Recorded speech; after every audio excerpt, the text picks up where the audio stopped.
하나님 감사합니다. 또 이 시간 저희들을 불러주셔서 또 하나님의 말씀을 또 알아가는 귀한 은혜의 시간 허락하여 주시니 감사합니다. 이 시간 가운데에 성령님께서 또 조명하여 주시고 역사하여 주셔서 하나님의 말씀을 더 깊이 알아가고 또 우리의 삶을 향한 하나님의 뜻도 알아갈 수 있는 귀한 은혜의 시간이 될 수 있도록 주님 인도하여 주시옵소서. 예수님의 이름으로 기도합니다. 아멘. 예, 오늘은 구가 하나님의 구원 부분입니다. 본문 말씀은 민수기 21장 1절에서 9절까지 말씀입니다. 민수기 21장 1절에서 9절 말씀 저희 같이 읽고 시작하도록 하겠습니다. 한 절씩 교독해서 읽겠습니다. 네겝에 거주하는 가나안 사람 곧 아랏의 왕이 이스라엘이 아다림 길로 온다함을 듣고 이스라엘을 쳐서 그중 몇 사람을 사로잡은지라.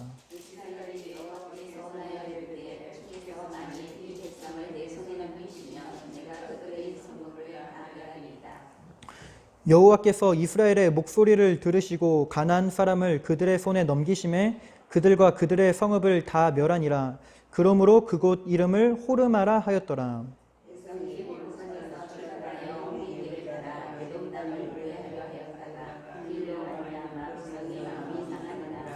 백성이 하나님과 모세를 향하여 원망하되 어찌하여 우리를 애굽에서 인도에 내어 이 광야에서 죽게 하는가? 이곳에는 먹을 것도 없고 물도 없도다. 우리 마음이 이 하찮은 음식을 싫어하노라 하매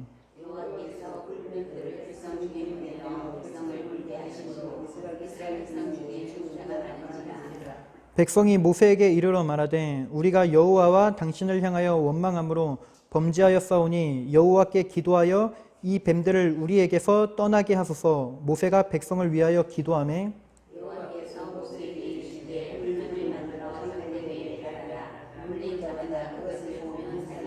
같이 읽겠습니다. 모세가 놋뱀을 만들어 장대 위에 다니 뱀에게 물린 자가 놋뱀을 쳐다본 즉 모두 살더라. 아멘. 네, 그 민수기의 그 대략적인 구조를 제가 한번 그려보도록 하겠습니다. 이건 아마 그 강의 안에 없을 거예요. 먼저 1장부터 이 10장까지는 이제 약속의 땅 입성 준비가 나옵니다.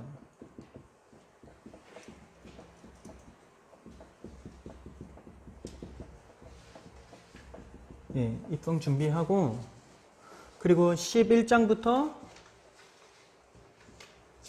이제 25장에 가면요, 이제 약속의 땅으로 이동하는 모습이 나와요.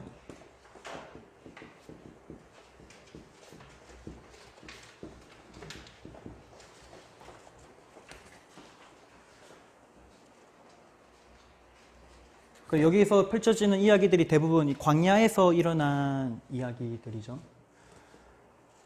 그리고 26장부터 마지막 36장까지가 이제 이때부터는 이스라엘의 2세대가 형성이 되거든요. 1세대는 이제 광야에서 다 죽고, 그래서 이제 약속의 땅에 새로운 이제 입성을 준비하는 모습들이 이제 26장에서 36장까지 나타나게 됩니다. 그냥 간단하게 이렇게만 그려보시면은 민수기의 대략적인 틀이 이제 잡히거든요.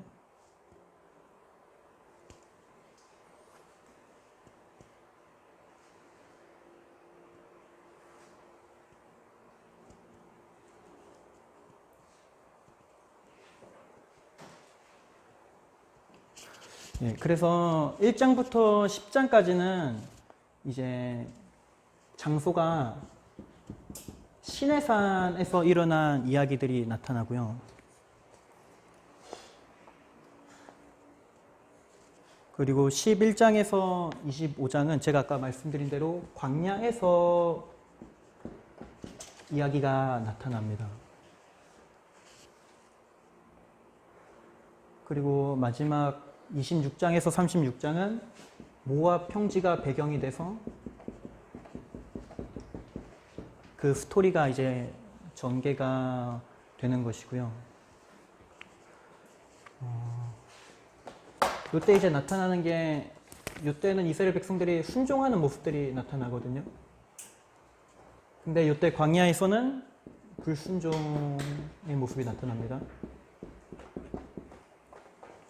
그리고 마지막 26장에서 36장 때는 또 순종하는 모습들이 나타나요. 그래서 민수기는 요 불순종하는 요 모습들이 좀 대부분을 차지하죠. 여기가 좀 가운데 들어가서 강조되기도 하고요.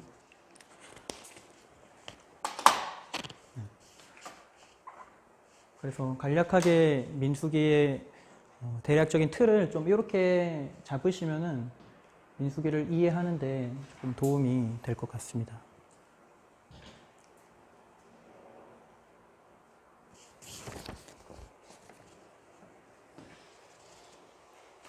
지워도 될까요? 예.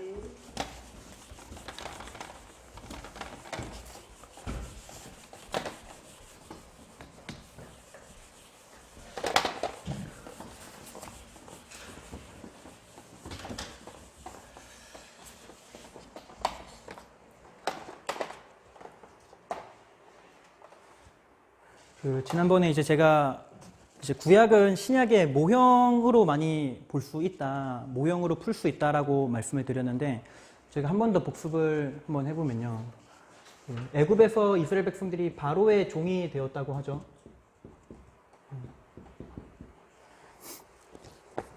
그런데 이제 6월절 어린 양의 피로 구원이 일어납니다. 그리고 나서 이스라엘 백성들이 홍해를 건너죠.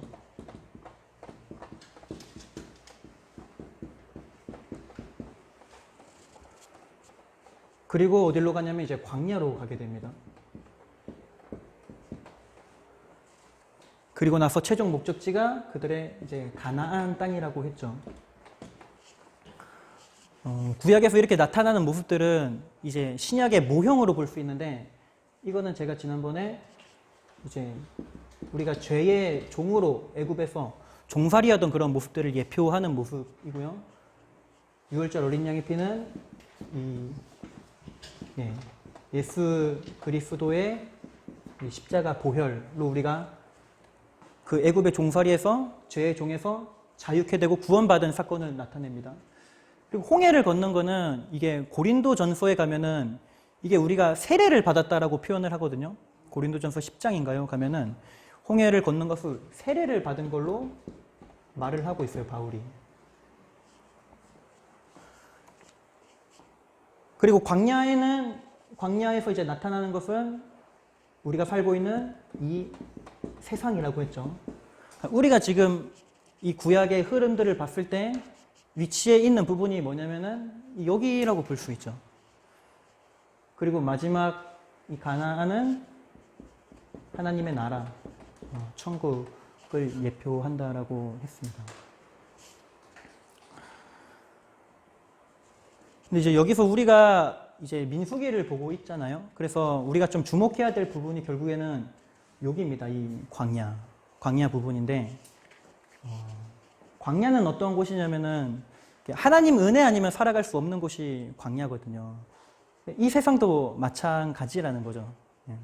굉장히 메마르고 척박한 곳이었듯이 세상도 메마르고 척박하잖아요. 그래서 하나님 은혜 아니면 살아갈 수 없는 곳이 세상입니다. 근데 광야에서 나타나는 게 뭐냐면은 이 불기둥과 구름 기둥이 나타나잖아요. 불기둥과 구름 기둥. 마찬가지로 이 세상에서도 척박하지만 이 성령님의 보호와 인도가 있다는 것입니다. 끊임없는 성령님의 보호와 인도 속에 우리는 이 가나안 땅으로 안전하게 갈 수 있는 것이고요. 그리고 지난번에 제가 얘기했던 게 이 가나안 땅에 도달하기 전에 치러야 될 게 이 가나안 전쟁이라고 했잖아요. 가나안 전쟁. 이게 요 사이에 이제 들어가는 과정이거든요. 광야에서 가나안에 입성하기 전에. 마찬가지로 성도도 이 세상에서 살아가면서 천국을 가는 과정 가운데 반드시 겪어야 되는 게 여기에서 나타나는 게 영적 전쟁입니다.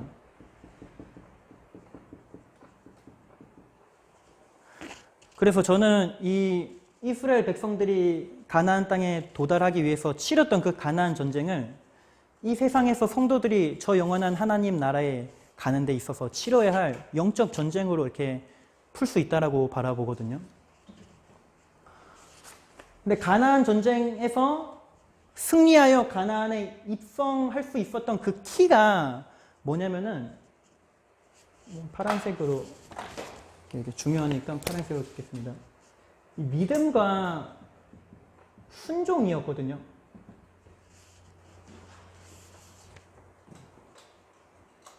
이걸로 돌파할 수 있는 겁니다. 이 가나안 전쟁을.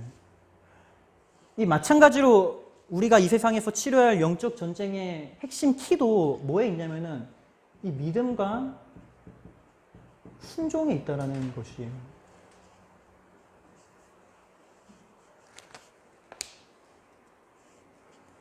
그러니까 끊임없이 우리가 이 세상을 살아가다 보면은 이 가나안 족속과 또 여러 가지 거인 족속 이런 우리를 두렵게 하는 상황들이 계속해서 펼쳐지는데 그것을 우리가 돌파를 해야 되는데 시즌마다 그 돌파할 수 있는 우리의 강력한 키가 뭐냐면은 이 믿음과 순종이라는 것이죠. 그래서 가나안 전쟁도 사실은 이 이스라엘 백성들에게 있어서 치명적으로 다가왔던 게 뭐냐면 두려움이었거든요. 두렵게 만들었기 때문에 이게 안 나왔던 건데 오늘날에도 사실은 이 영적 전쟁도 사단이 쓰는 무기가 뭐냐면은 두려움인 것 같거든요. 그 현상과 상황을 부풀려서 크게 만들어서 낙담하게 만드는 것이 이 사단이 영적 전쟁에서 우리를 치는 전략인데 그것 가운데서 우리가 극복하고 승리할 수 있는 키워드가 결국에는 믿음과 순종입니다. 네, 이렇게 정리하고 본격적으로 오늘 해야 될 부분 한번 해보겠습니다.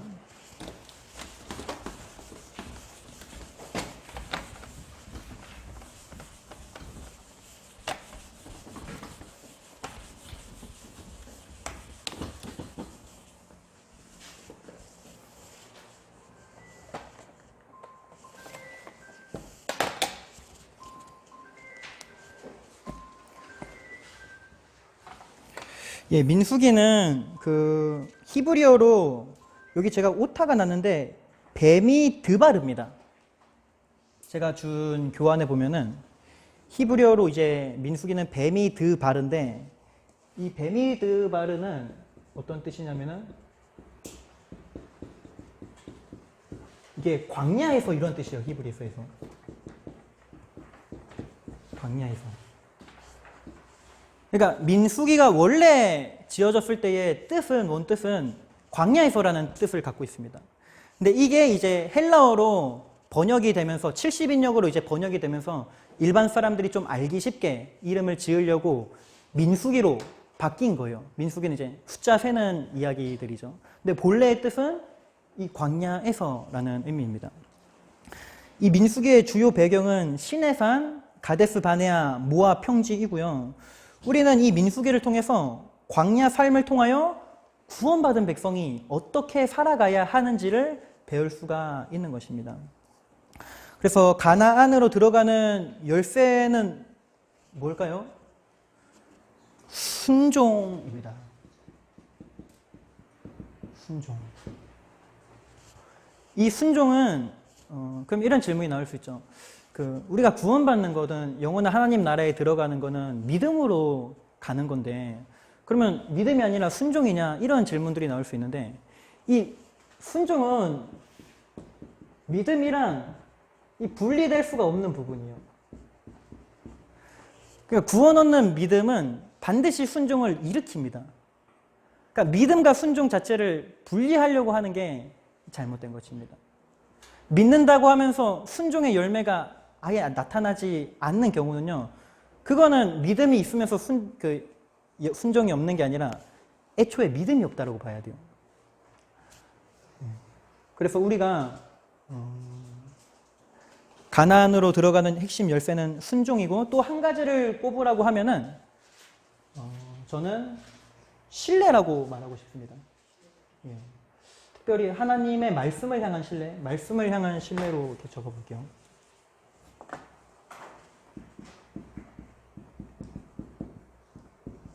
그러면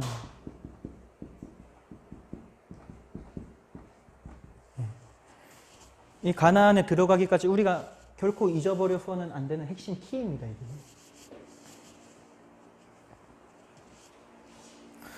저는 이게 영적 전쟁 아까 얘기하면서 우리가 구약에 보면은 다윗이랑 골리앗이 전쟁하는 부분 있잖아요.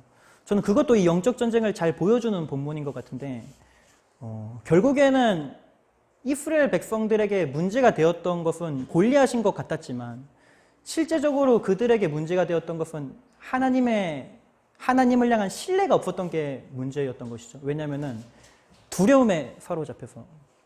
그러니까 사단도 우리에게 이렇게 두려움을 주는 것처럼 골리앗도 사실은 굉장히 강해 보이지만 이렇게 물맷돌 한 방에 그냥 쓰러지잖아요. 굉장히 이렇게 하나님의 이름으로 나아가면 쓰러지는 존재인데, 이게 사단이 우리를 그렇게 공격하는 것 같아요. 두려움을 주고. 근데 다윗이 그것을 어떻게 돌파하냐면은 하나님을 향한 신뢰를 가지고 순종하여 싸울 때에 무너지거든요. 그러니까 이런 것이 이게 우리가 나타나는 이 영적 전쟁의 모습인 것 같습니다. 그러면 첫 번째 파트를 볼게요. 첫 번째 파트는 이스라엘의 소리를 들으시는 하나님 부분입니다. 여기는 이제 민수기 21장 1절에서 3절까지 나와 있는 부분이죠. 우리가 본문 말씀 같이 보면 좋을 것 같습니다. 민수기 21장 1절에 보면은 이렇게 나와 있어요. 네겝에 거주하는 가나안 사람 곧 아랏의 왕이 이스라엘이 아다림 길로 온다함을 듣고 이스라엘을 쳐서 그중 몇 사람을 사로잡았대요. 요 아다림 길은요, 어떠한 의미를 갖고 있냐면은 정탐꾼의 길이라는 의미를 갖고 있습니다. 그러니까 요 길이 어떤 길이냐면, 과거에 민수기 13장에 이스라엘 백성들이 정탐꾼 보냈던 길 있잖아요. 그 길에서 동일하게 일어난 사건이에요. 그러니까 뺑글뺑글 돌다가 38년 동안 다시 그 자리로 돌아와서 지금 일어나는 사건입니다. 근데 여기서 이제 가나안 사람들이 이스라엘을 쳐서 그중 몇 사람을 사로잡았대요. 그러니까 이스라엘이 보기에 조금 패배한 것 같죠. 근데 여기서 이제 이스라엘 백성들의 반응이 어떻게 나타나냐면은, 예전 이스라엘이었으면은 이런 모습 나타났을 때 또 하나님 원망하고 불평하는 모습들이 나타났을 것 같은데, 오늘 본문에 이제 21장에 나타나는 이스라엘 백성들은 38년이 지났기 때문에 출애굽 2세대로 좀 볼 수가 있거든요. 대부분은 아론도 20장에서 죽고 1세대들은 거의 다 죽었고 이제 2세대라서 믿음이 조금은 나은 것 같아요. 그래서 그러한 공격을 받고 몇 사람이 사로잡혔음에도 불구하고 하나님께 겸손히 구하는 모습이 나타납니다. 그리고 나서 전쟁에서 승리를 하게 되죠. 이스라엘 백성들이 가나안 사람들을 이제 다 멸하고 그 성읍 이름을 호르마라고 하였는데, 이 호르마는요, 완전히 멸함이라는 의미를 갖고 있는 곳이거든요. 이스라엘 백성들이 이제 서원한 대로 이 호르마를 완전히 멸망시키고 하나님께 바칩니다. 그래서 이 호르마는 완전히 멸함이라는 의미를 갖고 있는데, 이 호르마가 민수기 14장 45절을 한번 볼까요? 민수기 14장 45절에 보면은 이제 13장에서 이제 정탐꾼들이 악평을 해서 하나님께서 모세를 통해서 너희들 이제 가나안 땅 정령 못한다, 그 말을 듣고 이스라엘 백성들이 뒤늦게 후회해서 모세가 가지 말라고 하는데도 불구하고 자기들 멋대로 나아가서 전쟁을 치르는 장면이거든요. 이렇게 나와 있습니다. 아말렉인과 산간지대에 거주하는 가나안인이 내려와 그들을 무찌르고 호르마까지 이르렀더라. 그러니까 이 호르마는 과거에 이스라엘 백성들이 하나님을 신뢰하지 않고 하나님의 임재가 없이 싸웠을 때 패배한 곳이거든요. 근데 오늘 본문에서는 그 하나님을 의지하여 나아갔을 때에 그 동일한 장소에서 이번에는 승리하는 모습들이 나타나는 것이죠. 그래서 이스라엘이 하나님을 의지할 때 전쟁에서 승리하게 되는 것입니다. 그래서 전쟁은 하나님께 속한 것임을 우리가 다시 한번 본문의 말씀들을 통해서 볼 수가 있는 거예요. 그래서 이스라엘이 만약에 그 동일한 장소였던 38년 전에 이 가데스 바네아에서 하나님께 불순종하지 않고 정탐을 할 때 믿음으로 그것을 받아들이고 하나님을 의지하여 믿음의 고백을 하면서 싸웠다면은 이스라엘의 역사가 어떻게 됐을까? 그런 좀 질문들이 나오거든요. 아마도 이렇게 뺑뺑이 돌지 않고 조금 더 쉽게 들어갈 수 있었을 것 같아요. 근데 38년 전에 누려야 할 승리를 이제서야 뺑글뺑글 돌다가 누리는 모습들이 나타나는 것입니다. 그럼 우리 교재를 조금 한번 보도록 하겠습니다.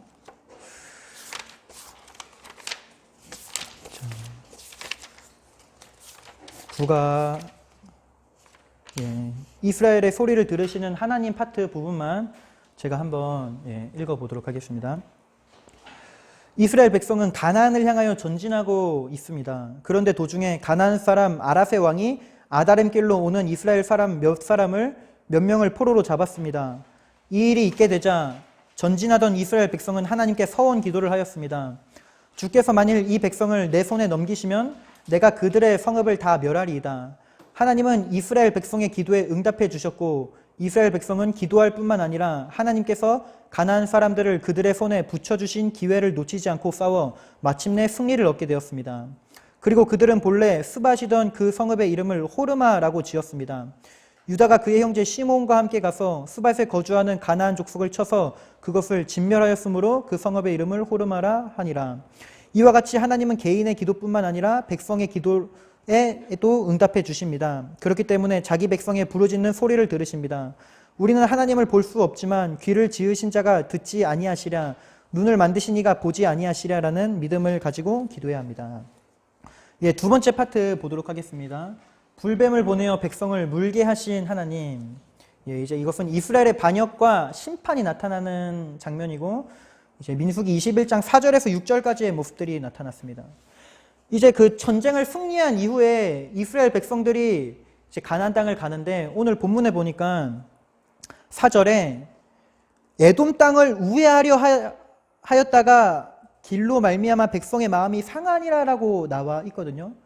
그러니까 이스라엘 백성들이 에돔 땅으로 지나가면은 금방 가나안 땅에 가는데 하나님께서 에돔 땅으로 지나가게 하지 못하게 하시고 우회해서 빙글빙글 돌아서 이게 가게 만드니까 이스라엘 백성들이 또 막 불평하는 모습들이 나타납니다. 그래서 이스라엘 백성들은 에돔 땅으로 지나갈 수 없어서 홍해길로 우회하는 모습들이 나타납니다. 이스라엘 백성들이 그 원망한 것도 좀 이유가 있어요. 왜냐하면 이 홍해길이 위치한 이것도 오타가 나는데 아라바 광야입니다. 이 아라바 광야는 굉장히 더운 지역이었다라고 해요. 그러니까 그들이 가다가 너무 더우니까 좀 짜증이 났던 것 같습니다. 이 상황이 이스라엘에게 주어진 시험이었는데 어떠한 시험이었냐면요. 원망할 수밖에 없는 환경에서도 감사하는 것이 이때 이스라엘 백성들에게 주어진 시험이었습니다. 원망할 수밖에 없는 환경에서도 감사하는 것. 그러니까 이스라엘 백성들을 에돔 땅으로 지나가게 못하게 하시고 홍해길로 우회하게 하신 분은요. 사탄이 아니라 하나님이었던 것이죠. 그 상황 속에서 하나님은 항상 우리의 반응을 보기를 원하신다라고 제가 지난번 때 얘기를 드렸는데 이스라엘 백성들이 그 상황 속에서 어떠한 반응을 보기를 원하셨는지 그 하나님의 일종의 테스트였던 것입니다.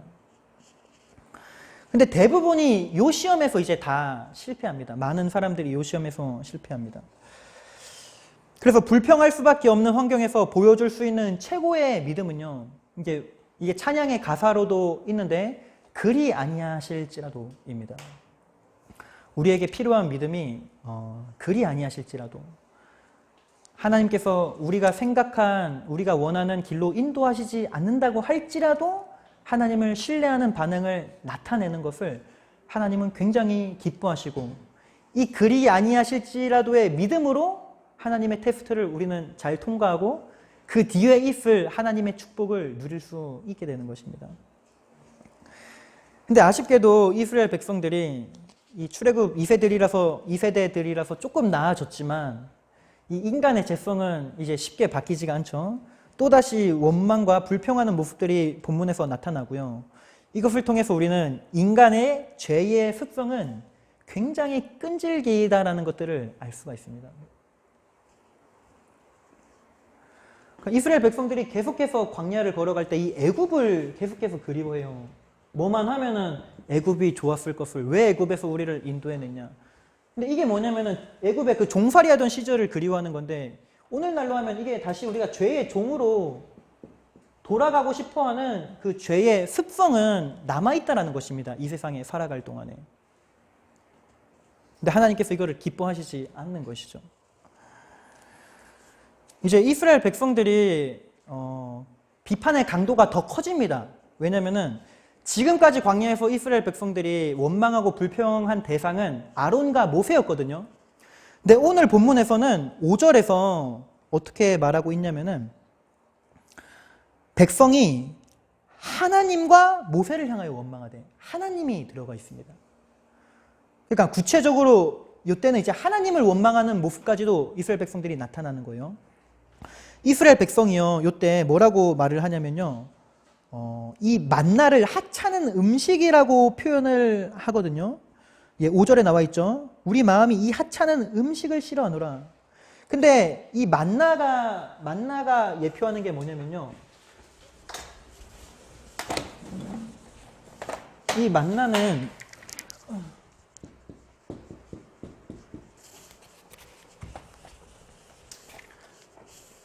하늘의 떡이고,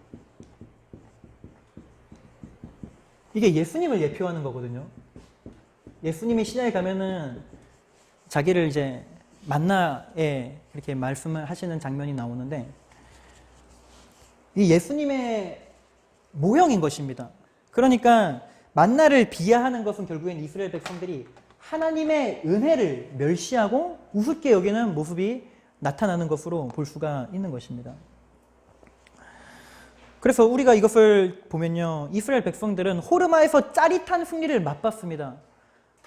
짜릿한 승리를 맛봤지만 시간이 지나고 그들은 영적인 슬럼프에 빠지는 모습을 우리는 볼 수가 있는 거예요.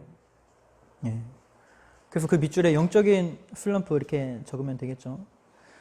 우리가 이러한 본문을 보면서요, 우리가 알 수 있는 것은 어제의 승리가 오늘의 승리를 보장하지 않는다는 것입니다. 그리고 오늘의 승리가 내일의 승리를 보장하지 않는다라는 거예요.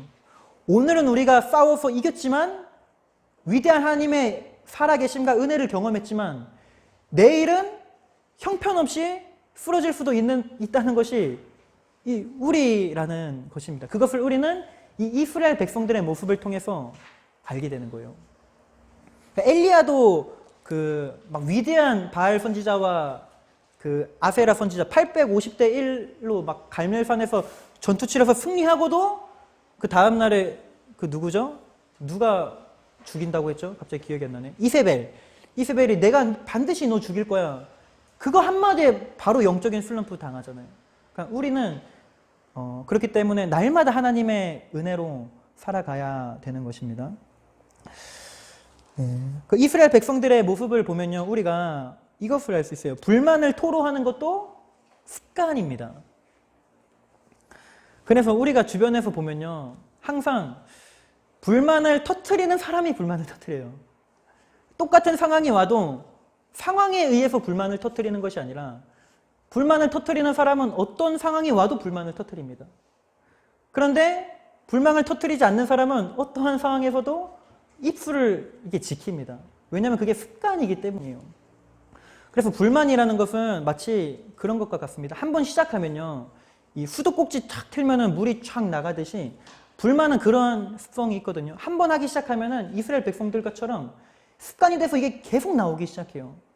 그래서 불만을 안 하는 가장 좋은 방법은요, 이것을 최소화시키는, 그러니까 아예 불평하지 않고 입술을 지키는 것이 결국에는 이 우리가 불만이 습관이 되지 않을 수 있는 가장 현명한 방법입니다. 이스라엘 백성들이 하나님을 멸시하고 은혜를 멸시하자 이제 하나님은 이스라엘 백성들에게 무엇을 보내시죠? 불뱀을 보내십니다. 이것은 이제 하나님의 심판이죠. 이 장면은 이제 하나님께서 이스라엘 백성들에게 일부러 광야에 없던 불뱀들을 막 보내신 것이 아니라 원래 광야는 불뱀들이 바글바글한 곳이었거든요. 그러니까 지금까지 하나님께서 이스라엘 백성들을 그 불뱀 속에서 보호해 주셨었는데 그냥 그 보호를 거두신 것입니다. 예, 그러면 우리 두 번째 파트도 우리 교재를 한번 읽어보도록 하겠습니다. 예, 불뱀을 보내어 백성을 물게 하신 하나님 부분 제가 읽어볼게요. 하나님께 기도하여 응답받음으로 승리를 체험했던 이스라엘 백성이 불뱀에 물려 죽게 되었습니다. 불뱀은 몸에 붉은 반점이 있는 독사로서 물리면 치명적입니다. 하나님은 지금까지 광야를 지나는 이스라엘 백성을 불뱀으로부터 보호해 주셨습니다. 너를 인도하여 그 광대하고 위험한 광야, 곧 불뱀과 전갈이 있고 물이 없는 건조한 땅을 지나게 하셨으며 또 너를 위하여 단단한 반석에서 물을 내셨으며 그런데 지금은 불뱀을 보내어 그들을 물게 하셨습니다. 그 이유는 그들의 죄 때문입니다. 곧 가나안으로 가는 길이 너무 멀고 험하다고 하나님과 모세를 원망했던 것입니다. 그들이 하나님과 모세를 원망한 것은 이번이 처음이 아니라 광야 생활 내내 반복되어 온 일입니다. 그들은 음식으로 인하여 또 강대한 가나안 사람들에 비해 자신들이 너무나 연약하다는 이유로 모세와 아론을 원망했습니다. 원망의 주요 내용은 어찌하여 우리를 애굽에서 인도하여 올려서 이 광야에서 죽게 하느냐는 것입니다. 그들을 살리시려는 하나님의 구원 사역에 대해 오히려 자기들을 죽이려 한다고 원망하고 있습니다. 이러한 원망의 말은 불신앙에서 나온 말이며 하나님의 은혜를 알지 못하고 감사하지 않는 데서 나온 말입니다. 그리하여 하나님은 불뱀을 보내어 그들을 물게 하신 것입니다. 우리도 신앙생활을 하다가 어려운 일을 당하면 하나님과 지도자들을 원망할 때가 있습니다. 그러나 원망의 결과는 결국 나 자신의 고통뿐임을 깨닫게 됩니다. 그러므로 내게 없는 것만 보고 원망할 게 아니라 있는 것으로 인해 하나님께 감사하는 삶을 살아야 합니다. 예, 마지막 세 번째 파트 보겠습니다. 마지막 세 번째 파트는 이제 모세에게 살 길을 제시하신 하나님 부분입니다. 민수기 21장 7절에서 9절까지 말씀입니다. 이제 이스라엘 백성들이 불뱀에게 물려서 이 불뱀이 맹독성이 굉장히 강한 뱀이라고요. 그래서 불뱀이라는 이름이 달렸다고요. 막 한 번 물리면은 불이 막 일어나는 것처럼 독이 막 그렇게 퍼져 나갔다고 합니다. 그러니까 이스라엘 백성들이 너무 다급하니까 이제 모세에게 자신들의 하나님께 자신들의 죄를 고백하고 모세에게 중보 기도를 요청합니다. 우리를 위해서 기도해 주세요. 그리고 모세의 중보 기도로 이스라엘 백성들에게 구원의 길이 열립니다. 모세가 무엇을 장대 위에 매달아 높이 달았다고 나와 있죠? 예, 놋뱀을 장대 위에 매달아 높이 들어요. 그리고 이 불뱀에게 물린 사람들에게 불뱀에게 물려서 죽어가는 사람들마다 그 장대 위에 달린 놋뱀을 보면은 너희들이 살아날 것이다 라는 구원의 방법을 제시해 줍니다. 만약에 이스라엘 백성들이 불뱀에 물려 죽어가는데 아니 저 하찮은 놋뱀 내가 본다고 이 질병에서 살아날까? 막 하나님의 천사가 나타나서 구해주고 막 이런 것들을 생각할 수 있는데 겨우 저 놋뱀 본다고 살아난다고? 자신의 이성으로 그것을 판단해서 순종하지 않으면 어떻게 되는 거죠? 죽는 겁니다. 그런데 자신의 이성을 내려놓고 하나님의 말씀에 온전히 그 요구에 순종할 때에 구원을 받을 수 있는 것이에요. 그래서 오직 하나님의 말씀을 믿고 요구에 순종한 자만이 살 수 있는 것입니다. 죄를 용서받는 유일한 길은 인간의 논리와 이론을 접어두고 하나님의 명령에 전적으로 순종하는 모습을 보이는 것입니다. 그러면 이 놋뱀이 상징하는 것이 무엇일까요? 신약에서? 예, 예수 그리스도. 십자가에 달리신 예수 그리스도를 예표하고 있는 것입니다. 그러니까 구약을 우리가 조금 이렇게 보면 참 신기해요. 이게 신약이랑 다 연결이 됩니다. 그 신약에 있을 장차 일어나게 될 일들을 구약에서 이렇게 다 예표하고 있는 모습들이 나타나는 거예요. 그래서 요한복음 3장 14절에서 15절에 보면은 뭐라고 말씀하시죠? 예수님이 이렇게 나와 있습니다. 모세가 광야에서 뱀을 든 것 같이 인자도 들려야 하리니 이는 그를 믿는 자마다 영생을 얻게 하려 하심이니라. 그리고 우리가 정말 잘 아는 요한복음 3장 16절이 요 배경에서 나온 말씀입니다. 하나님이 세상을 이처럼 사랑하사 독생자를 주셨으니 이는 그를 믿는 자마다 멸망하지 않고 영생을 얻게 하려 하심이라. 불뱀에게 물려 비참하게 죽어가던 이스라엘 백성들이 그 장대에 높이 달린 그 노뱀의 모습이 좋은 모습은 아니잖아요. 뱀의 모습이고 저주스러운 그런 모습이지만 그것을 보는 자마다 살아났듯이 신약에서도 예수 그리스도가 십자가에 달린 그 모습은 굉장히 저주스러운 모습이죠. 우리가 봤을 때 좋은 모습은 아닙니다. 그러나 우리가 십자가에 달린 예수 그리스도를 보는 자마다 어떻게 되냐면은 살아나고 구원을 얻게 되고 영생의 길이 열리게 된다는 것입니다. 그래서 우리가 실제로 이 세상에 죄 가운데 살아가는 사람들은요, 마치 불뱀에 물린 이스라엘 백성들과 같아요. 성경에서 마귀를 뭐라고 말하냐면은 이 뱀의 비유를 할 때가 많이 있잖아요. 그러니까 이 마귀에게 속아 죄로 인해서 비참하게 죽어가는 사람들의 모습이 이 불뱀에게 물려 죽어가는 이스라엘 백성들의 모습인데 어떻게 하면 그 죄 가운데 비참하게 죽어가는 사람들이 구원을 얻을 수 있는 것입니까? 십자가에 달린 예수 그리스도를 바라볼 때 그 죄로부터 건짐을 받고 구원받을 수 있다는 것을 우리는 이 구약의 본문을 보면서도 알 수가 있는 것입니다. 그러면은 마지막 저희 교재 보고 마치도록 하겠습니다. 마지막 모세에게 살 길을 제시하신 하나님 파트 부분 제가 읽도록 하겠습니다. 백성이 불뱀에게 물려 고통받게 되자 하나님과 모세를 원망한 자신들의 죄를 고백하게 되었습니다. 고통은 때로 우리의 심령을 깨우쳐 죄를 깨닫게 하며 회개하게 합니다. 탕자도 죽음의 자리에서 자신의 죄를 깨닫고 아버지 집으로 돌아갔습니다. 죄를 깨닫게 하는 고통은 귀한 고통입니다. 뱀에 물려 그 도구로 인하여 죽게 된 이스라엘 백성은 결국 모세에게 기도를 요청하였습니다. 여호와께 기도하여 이 뱀들을 우리에게서 떠나게 하소서. 모세는 지금까지 여러 차례 백성의 원망을 들어왔지만 그래도 그 요청을 거절하지 않고 그들을 위해 하나님께 기도했습니다. 기도하는 사람이 있는 가정, 기도하는 교회가 있는 나라는 결코 망하지 않습니다. 다른 사람들을 위한 한 사람의 기도가 이와 같이 중요합니다. 하나님께서는 모세에게 백성이 살 길을 가르쳐 주셨습니다. 곧 노뱀을 만들어 장대 위에 높이 달고 불뱀에게 물린 자마다 그것을 쳐다보면 살리라고 하셨습니다. 죽음의 자리에서 구원 얻을 길을 제시하시는 이는 오직 하나님뿐이십니다. 구원은 하나님의 단독 사역입니다. 죽음에서 생명을 얻는 방법은 단순합니다. 하나님의 약속의 말씀을 믿고 쳐다보면 사는 것입니다. 곧 주 예수 그리스도를 믿어 구원을 얻게 됩니다. 하나님의 말씀대로 노뱀을 쳐다본 사람은 모두 살게 되었습니다. 예수님은 모세가 광야에서 뱀을 든 것 같이 인자도 들려야 하리라고 하셨습니다. 죄인들이 살 길은 십자가에 높이 달리신 예수 그리스도를 믿는 길밖에 없습니다. 구약에서는 구원의 모습이 그림자로 나타났지만 신약에서는 예수 그리스도를 통해 성취되었습니다. 누구든지 그를 믿으면 멸망하지 않고 영생을 얻게 됩니다. 아멘. 저희 기도하고 오늘 바이블 스터디 마치도록 하겠습니다. 하나님 아버지, 우리가 이 민수기를 살펴보면서 이 광야와 같은 이 세상을 우리가 어떻게 살아가야 할지를 한 번 더 돌아보게 됩니다. 하나님, 우리가 광야에서 힘든 상황이 올 때마다 불평하고 원망하고 하나님을 신뢰하지 못하였던 그 이스라엘 백성들의 모습으로 살아가지 않게 하여 주시고, 어떠한 상황 가운데 있든지 우리가 하나님을 신뢰하고 하나님을 바라보고 하나님만을 철저히 의지함으로 이 광야와 같은 이 세상을 잘 살아갈 수 있도록 인도하여 주시옵소서.